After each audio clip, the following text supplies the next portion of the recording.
Baik, kita lanjutkan dengan bab berikutnya, yaitu tentang pemeliharaan.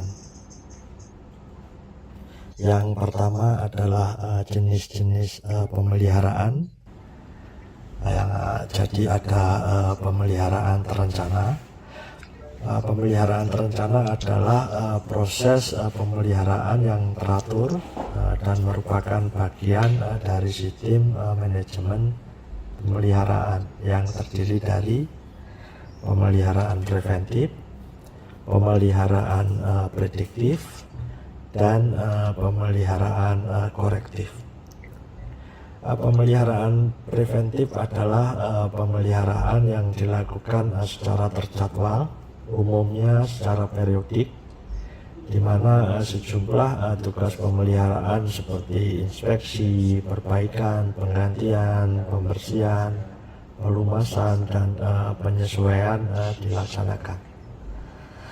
Tindakan yang dilakukan dalam pemeliharaan preventif adalah mengecek, melihat atau mengamati, kemudian menyetel, mengkalibrasi, melumasi, dan pekerjaan lain yang bukan merupakan penggantian suku cadang.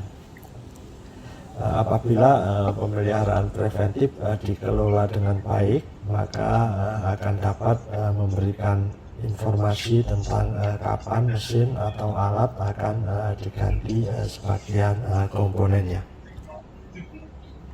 Kemudian pemeliharaan tak terencana.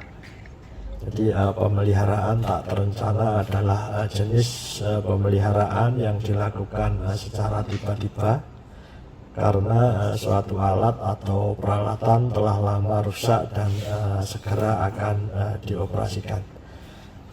Kemudian pemeliharaan ini terjadi karena pembiaran kerusakan terjadi pada alat dalam waktu yang lama. Pada umumnya pemeliharaan cara menggunakan metode darurat dan tak terencana. Kemudian pemeliharaan yang tak terencana ini jelas akan menyebabkan keamanan alat menjadi terganggu. Biasanya biaya yang dibutuhkan untuk perbaikan juga lebih banyak dibanding dengan pemeliharaan yang dilakukan secara rutin. Kemudian tujuan pemeliharaan. Jadi tujuan pokok dari pemeliharaan adalah untuk mencegah terjadinya kerusakan peralatan serta mengoptimalkan usia pakai peralatan. Jadi reliabilitas alat dan kinerja yang baik hanya dapat dicapai dengan melakukan program pemeliharaan yang terencana. Selain alasan reliabilitas dan kinerja alat, program pemeliharaan terencana juga mempunyai beberapa keuntungan lain, yaitu efisiensi keuangan dan keamanan. Jadi apabila peralatan dioperasikan hingga mendekati rusak atau bahkan rusak berat tanpa ada pemeliharaan, maka mungkin saja dapat mengakibatkan peralatan menjadi macet total sehingga kondisi bendungan menjadi tidak aman. Secara garis besar tujuan pokok pemeliharaan preventif yaitu yang pertama, menjamin kesiapan operasional peralatan dalam setiap saat. Kemudian menjamin usia pelayanan alat sesuai rencana, dan yang ketiga mengefisienkan biaya pemeliharaan peralatan. Kemudian hal-hal yang perlu diperhatikan dalam pemeliharaan. Yang pertama, pemeliharaan dan perawatan yang baik memerlukan alokasi dana yang cukup untuk keperluan pengadaan peralatan dan pembelian bahan-bahan. Kemudian perlunya tindakan yang cepat dalam menemukan penyebab serta mengatasi permasalahan yang terjadi. Kemudian perlunya dilakukan uji operasi secara teratur untuk menghindari pintu atau katup yang macet atau berat pada saat operasi. Kemudian korosi yang terjadi pada peralatan hidromekanik elektrik harus segera dicegah dengan membersihkan permukaan yang sudah berkarat dan melakukan pengecatan kembali dengan cat primer, cat antara, dan cat akhir sesuai prosedur pengecatan. Kemudian perlunya kelengkapan keselamatan kerja atau K3 bagi petugas OP di lapangan. Kemudian pemeliharaan rutin ini bisa dilakukan oleh operator, sedangkan untuk pemeliharaan berkala ini hendaknya dilakukan oleh orang yang ahli atau mempunyai pengalaman yang cukup terkait dengan jenis atau tipe peralatan yang ada. Berikutnya adalah jadwal pemeliharaan.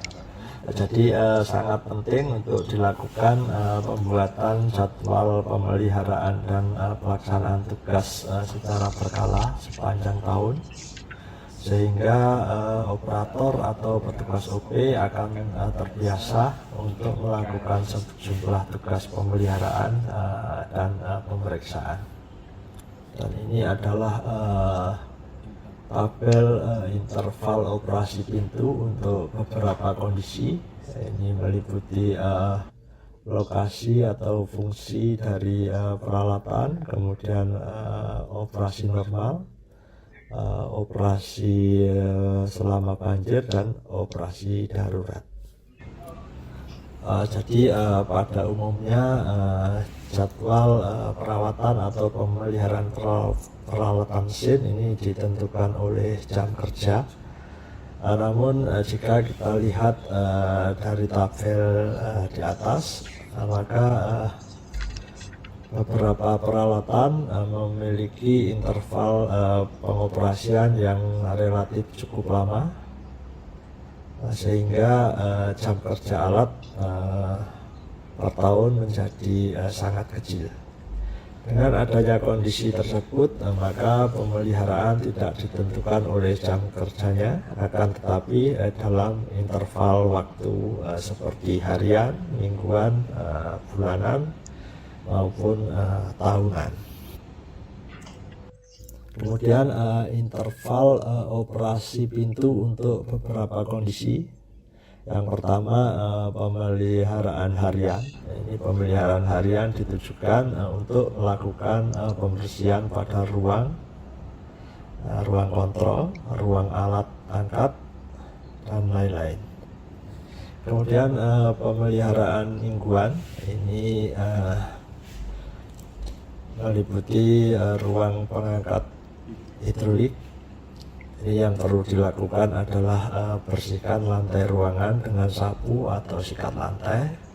Kemudian untuk unit tenaga hidrolik ini bersihkan tempat pengontrol, sekring yang rusak, kabel, dan mungkin ada kutu serang atau serangga yang bersarang di situ.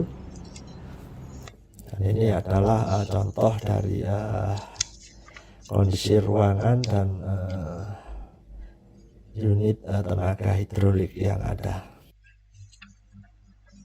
Kemudian untuk pemeliharaan bulanan, ini kegiatan yang dilakukan setiap bulan, meliputi membersihkan alat angkat atau penggerak dari kotoran, kemudian menghidupkan mesin penggerak generator minimum dalam 1 jam, kemudian menjaga agar baterai tetap diisi, dan pemeriksaan persediaan bahan bakar. Kemudian juga menyusun laporan hasil pemeliharaan bulanan. Kemudian kegiatan 6 bulanan ini meliputi mengganti oli mesin penggerak generator yang dalam keadaan tidak beroperasi. Kemudian untuk pintu radial, yaitu membersihkan dan memberi pelumas pada as trunnion. Kemudian membersihkan kotoran misalnya adanya lumpur atau sampah yang melekat pada daun pintu. Kemudian untuk alat angkat manual, ini membersihkan roda gigi transmisi, bantalan, serta diberi pelumas. Kemudian untuk pintu sorong, ini adalah memberi pelumas pada roda utama. Kemudian kabel pengangkat atau drat stang pengangkat. Kemudian pembersihan kotoran atau lumpur dan sampah yang melekat pada daun pintu. Kemudian menyiapkan laporan perbaikan, pelaksanaan perbaikan, dan perbaikan yang belum dilaksanakan serta alasannya. Dan ini adalah contoh kegiatan 6 bulanan yang dilakukan. Kemudian pemeliharaan tahunan, ini ada kegiatan tahunan untuk silinder hidrolik, ini membersihkan bekas oli yang bocor. Kemudian alat angkat pintu dan katup, ini mengencangkan baut-baut yang longgar. Kemudian kegiatan setiap 2 tahun, ini mengganti semua saringan oli pada genset. Dan kegiatan setiap 4 tahun, ini adalah mengganti lampu-lampu indikator yang rusak pada panel kontrol. Dan ini adalah dokumentasi kegiatan pemeliharaan yang dilakukan periode tahunan. Kemudian pemeliharaan setiap 5 tahunan, ini diantaranya mengatur kembali perubahan indikator posisi pintu, kemudian melakukan perbaikan atas hasil pemeriksaan besar, kemudian mengganti saringan sampah dan minyak hidrolik, mengecat ulang bagian-bagian pintu yang berkarat dan catnya sudah mengelupas, mengganti seal tiap ada yang patah atau robek, kemudian mengganti kabel baja. Dan ini adalah dokumentasi contoh kegiatan pemeliharaan yang dilakukan dalam periode 5 tahunan. Kemudian pemeliharaan setiap 8 tahunan, ini meliputi mengganti seal pintu, kemudian membersihkan dan mengecat pintu, kemudian membersihkan dan mengecat katup dan pintu. Kemudian untuk pemeliharaan setiap 10 tahunan, ini meliputi mengganti koil elektrik pada katup hidrolik, kemudian mengganti saklar tekanan dan saklar pembatas, kemudian merubah posisi pintu yang mengganggu saklar, dan mengganti minyak hidrolik pada tenaga hidrolik.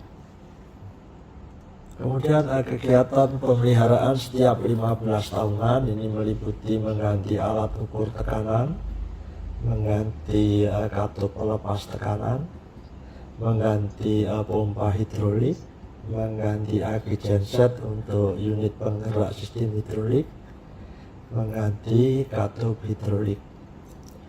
Kemudian untuk pemeliharaan setiap 20 tahunan, ini meliputi pengecatan ulang secara menyeluruh, penggantian bantalan roda pintu, dan mengganti motor listrik. Dan ini adalah dokumentasi untuk pemeliharaan setiap 20 tahunan.